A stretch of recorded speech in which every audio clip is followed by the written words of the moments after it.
தங்கம் வைரம் வெள்ளி தள்ளுபடி திருவிழா. தங்க நகைகள் சேதாரம் 1% குறைவு. வைர நகைகள் கேரட்டுக்கு 5000 குறைவு. சென்னை செங்கல்பட்டுல உள்ள ஆட்டோ ஓட்டுநர்கள்லாம் என்ன சொல்லியிருக்காங்க, மீட்டர் கட்டணத்தை உயர்த்த வேண்டும், இதை வலியுறுத்தி நாங்கள் ஸ்ட்ரைக் செய்ய போறோம் 19ஆம் தேதி அப்படின்னு சொல்லியிருக்காங்க. இதை பொதுமக்கள் எப்படி பார்க்கிறார்கள்? இன்னொரு பக்கம் ஓலா ஊபர் என்ற செயலியை பொதுமக்கள் பயன்படுத்தி வருகிறார்கள். அந்த டிரைவர்கள் குறித்தும் பொதுமக்கள் என்ன நினைக்கிறார்கள் என்று பொதுமக்களிடம் கேட்டபோது அவர்கள் கூறிய பதில்கள் உங்கள் பார்வைக்கு.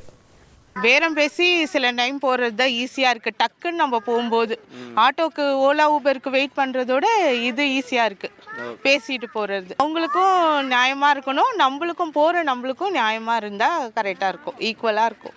ஆமாம், பெட்ரோல் டீசல் எல்லாம் அதிகமாக இருக்குன்னு சொல்கிறாங்கல்ல, அப்போ அவங்களோட கன்வீனியன்ட் அவங்க இடத்துல இருந்து யோசிக்கும் போது அது அவங்க பண்ணுறது சரியாக தோணும். அவங்க அதிகப்படுத்தி கேட்குறதுங்கிறது அவங்கள பொறுத்த வரைக்கும் அது நியாயமாக இருந்தால் அது அரசாங்கமும் அவங்களும் பேச்சுவார்த்தை நடத்தி அவங்க முடிவு பண்ணிக்கிற வேண்டியதுதான். அதில் மக்கள் எந்த குறையும் சொல்ல போகிறது இல்லை. மக்கள் குறையாக நாங்கள் பார்க்குறது என்னென்னா, பக்கத்து நாடு கேரளாவில் பார்த்தீங்கன்னா மினிமம் சார்ஜ் என்னன்னு நமக்கு தெரியுது, ஆனால் ரீசனபிளாக இருக்குது அந்த ரேட்டு. அதிகபட்சமாகவே உங்களுக்கு 150 ரூபாய்க்கு மேலே நான் பார்க்கல. இங்கே மினிமம் சார்ஜ்னு இது வரைக்கும் நம்ம கேட்கல. இங்கே ஒரு இடத்துக்கு போகிறோம்னா குறைஞ்சபட்சம் 50 ரூபா கேட்குறாங்க.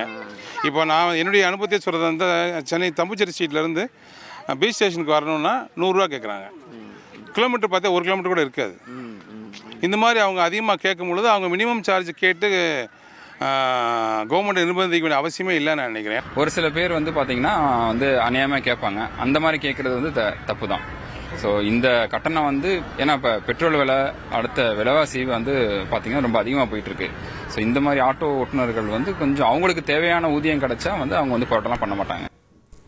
இன்னும் பொதுமக்கள் நிறைய கருத்துக்களை முன் வச்சுருக்காங்க. பல பேர் மீட்டரே போடுறது கிடையாது, மீட்டர் கட்டணத்தை உயர்த்தி கேட்குறீங்க, அப்படி உயர்த்தி கொடுத்தா மீட்டரை கரெக்டாக ஃபாலோ பண்ணுவீங்களா என்ற கேள்வியை முன்வைத்திருக்கிறார்கள். இன்னும் சில பேர் என்ன சொல்கிறாங்க, என்னதான் ஓலா ஊபர் பயன்படுத்தினாலும் அந்த டிரைவர்கள்லாம் மேலே எவ்வளோ கொடுப்பீங்க, 30 ரூபா கொடுப்பீங்களா, 50 ரூபா கொடுப்பீங்களா, ரவுண்டாக கொடுத்துருங்க, 450 ரூபா ஆச்சுன்னா 500 ரூபாவை கொடுத்துருங்க அப்படின்னு சொல்லி அவர்களும் பேரம் தான் பேசுகிறார்கள்.